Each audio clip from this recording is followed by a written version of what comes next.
vera cordis gaudia, sed super mele omnia, eius dulcis presens. Il canitur suavius, nil auditur iucundius, il cogitatur dulcius, suam Iesus Dei Filius. Iesus vespeditentibus, quam Deus expedentibus, quam bonus te querentibus, et filis Dei. E os ensinamentos deixados. Nec lingua valet dicere, nec littera exprimere, expertus potes credere, quid sit Jesus.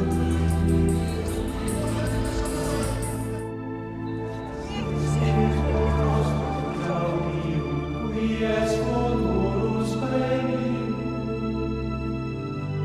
sit nostra inte gloria perpunta semper.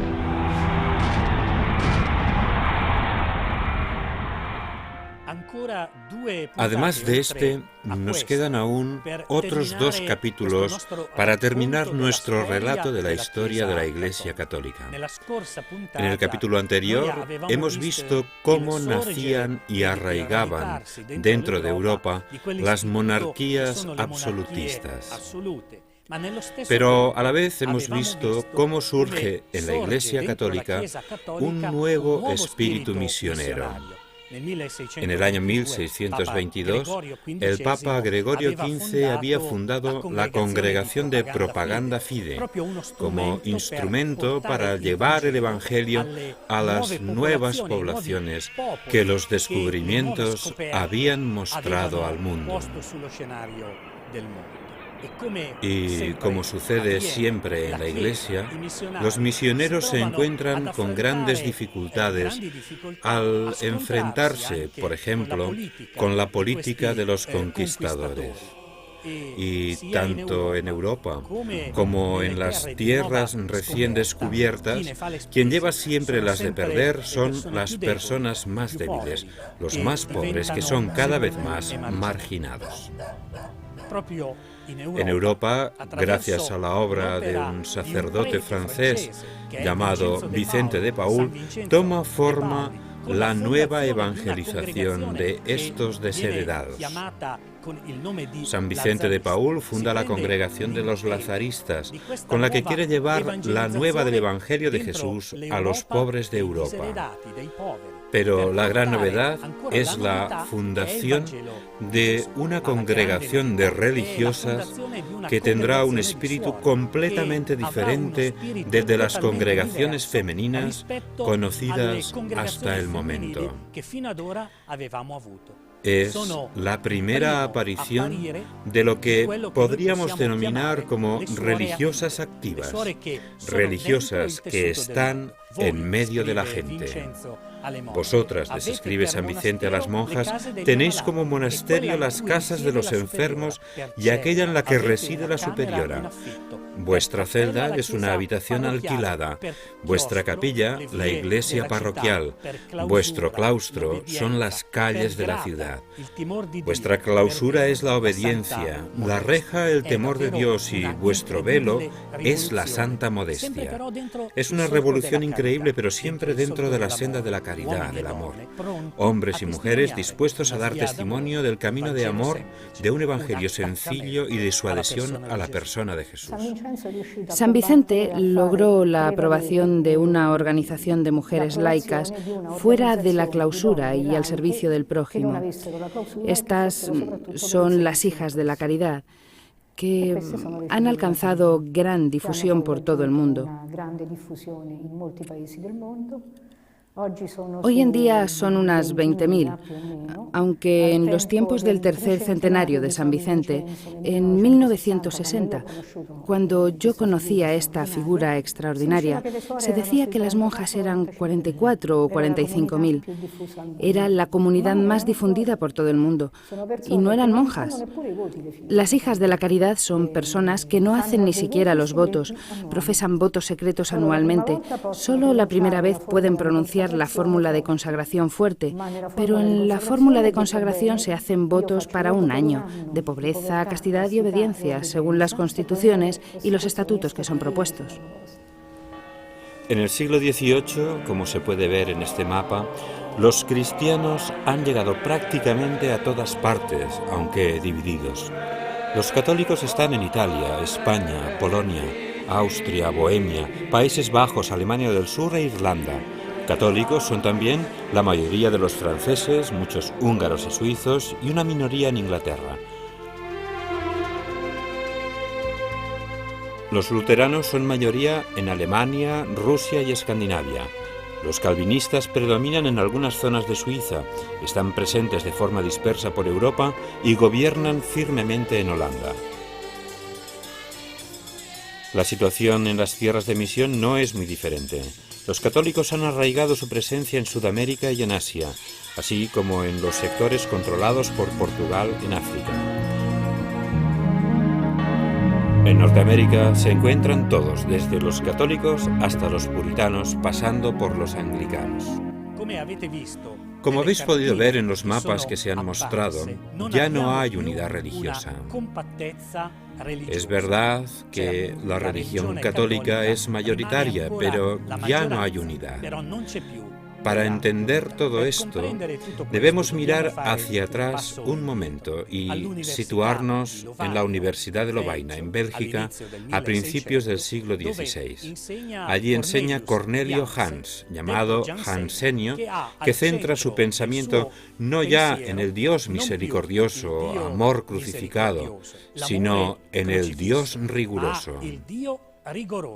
Su pensamiento desarrollaba la idea de que Dios no ha salvado a todos los hombres, que no murió en la cruz por todos los hombres, sino solamente por aquellos que han sido elegidos y viven de manera íntegra y rigurosa su pensamiento y su doctrina.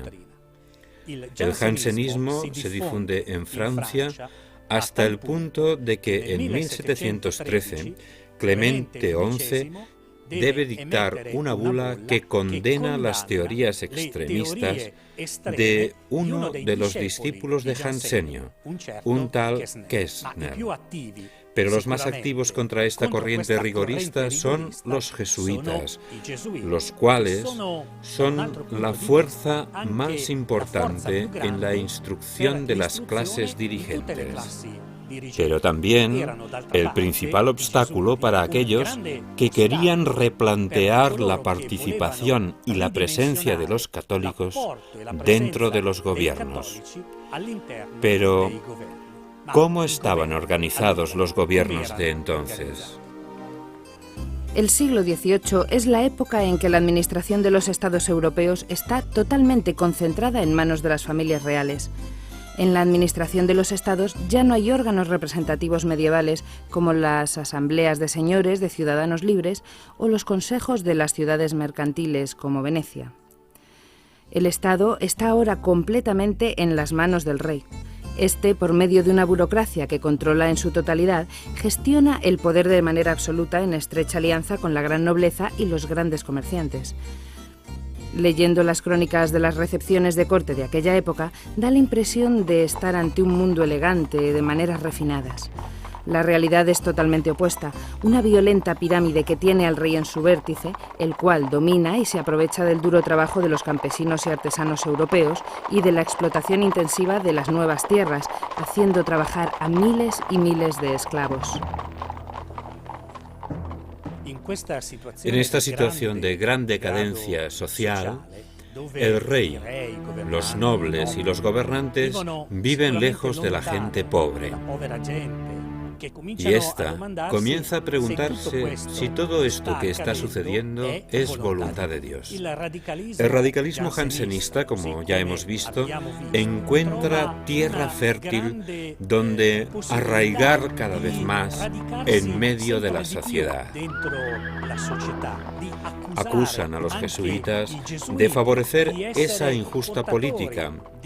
Incluso dentro de la Iglesia aparecen voces acusando a los jesuitas de estar involucrados en esta situación.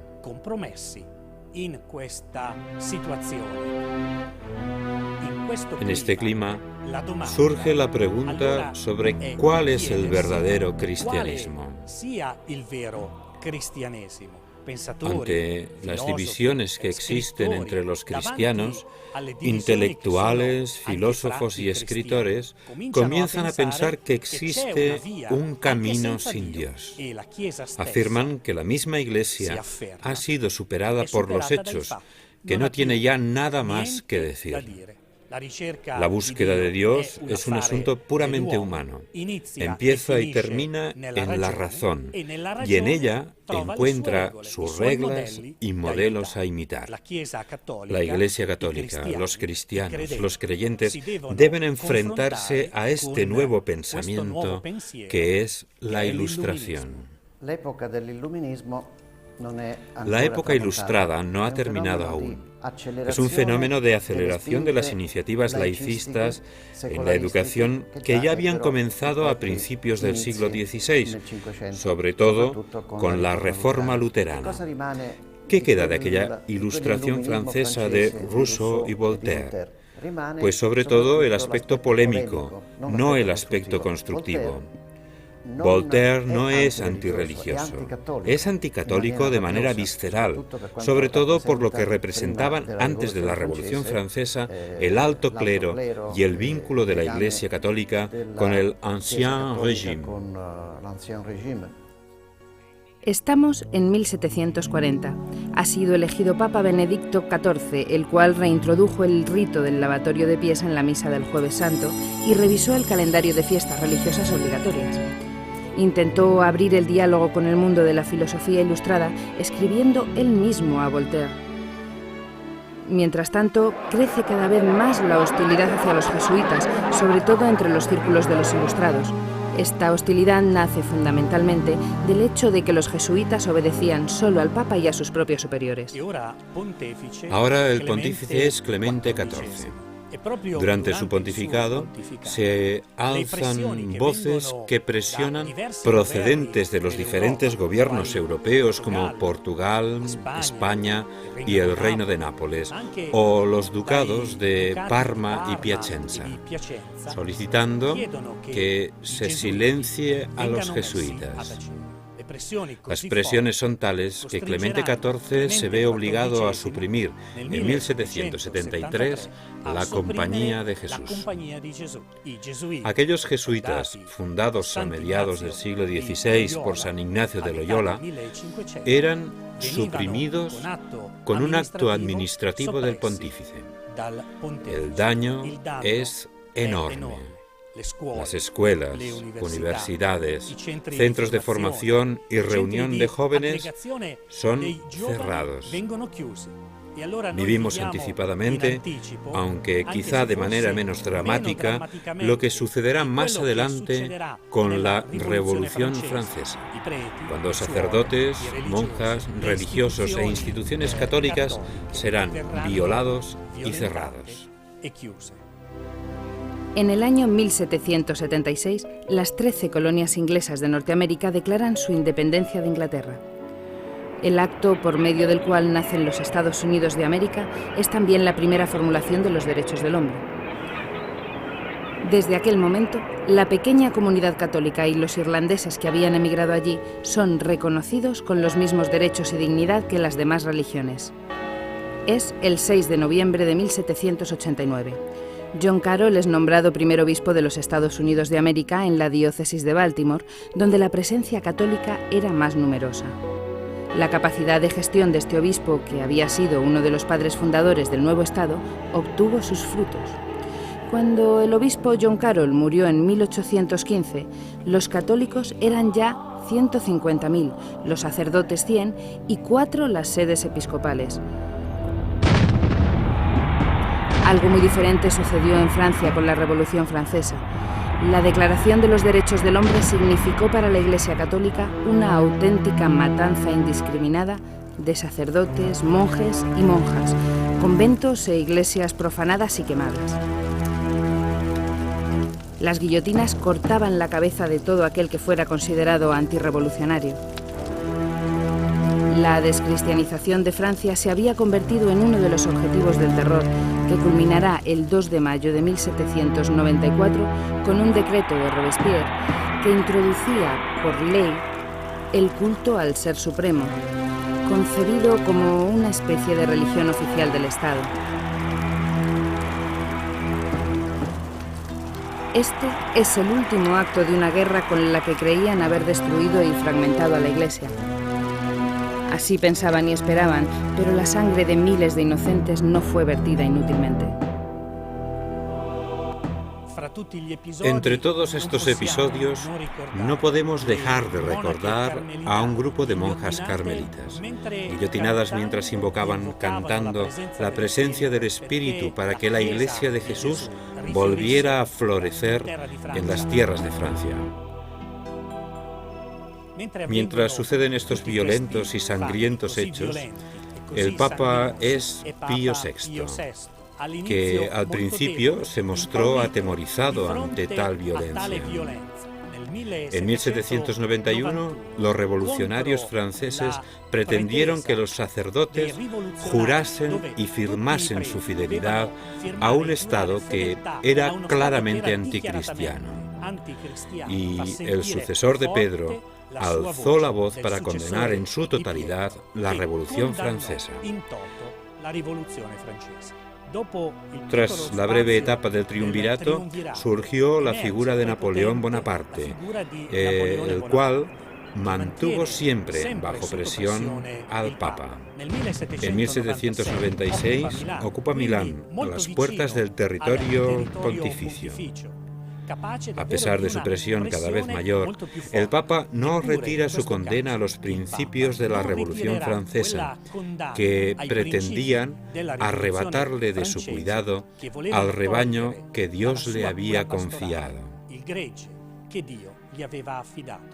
Poco después, será invadida Roma, el Papa arrestado y encerrado en la Cartuja de Florencia hasta su muerte en el exilio. La ocupación de Roma por parte de los franceses les parece a muchos una señal de un próximo hundimiento de la Santa Sede. Pío VI había dispuesto a principios de 1797 que a su muerte el cónclave para la elección de un nuevo pontífice podría tener lugar incluso en condiciones de emergencia. Así, en Venecia, bajo la protección austriaca, en 1800 es elegido Papa Pío VII. Este, junto a su fiel secretario de Estado, el cardenal Ercole Consalvi, vuelve a Roma con Napoleón Bonaparte. El 16 de julio de 1806 firma el concordato que reconoce en Francia al catolicismo como la religión de la mayoría del pueblo francés. Las relaciones entre los pontífices y Napoleón degeneran. Ahora es el Papa Pío VII quien se ve obligado a presenciar la autocoronación de Napoleón en París. Es el 2 de diciembre de 1804. No habían pasado ni siquiera 4 años, el 2 de febrero de 1808, cuando Napoleón y su ejército entran en Roma, ocupan el Estado Pontificio y vuelven a encarcelar de nuevo al Papa. El 10 de junio de ese mismo año, 1808, Pío VII excomulga a Napoleón Bonaparte. Entonces, el Papa es arrestado y conducido hacia Francia, siendo alojado de manera provisional en Savona. Todavía hubo que sufrir bastantes años de violencia. El Papa estaba prisionero cuando Napoleón fue derrotado definitivamente en Waterloo en 1815. El sucesivo Congreso de Viena restableció el Estado pontificio en las fronteras que tenía antes de la anexión y conquista por parte del ejército napoleónico. En el nuevo clima que se crea, Pío VII entra en conversaciones con muchos gobiernos de Europa para buscar la posibilidad de un nuevo empuje misionero. La reconstrucción de la Compañía de Jesús dará nuevo impulso y desarrollo a esta nueva evangelización. Más tarde, León XII reestructurará y reorganizará la congregación Propaganda Fide, nombrando director al cardenal Consalvi. Este será sustituido por el cardenal Capellari, que más adelante se convertirá en el Papa Gregorio XVI. El Papa Gregorio XVI comenzó su pontificado reorganizando las misiones. El 12 de noviembre de 1845 aprobó una disposición de Propaganda Fide en la que se alentaba la formación de un clero y una jerarquía indígenas en aquellos territorios de misión donde la Iglesia anuncia el Evangelio.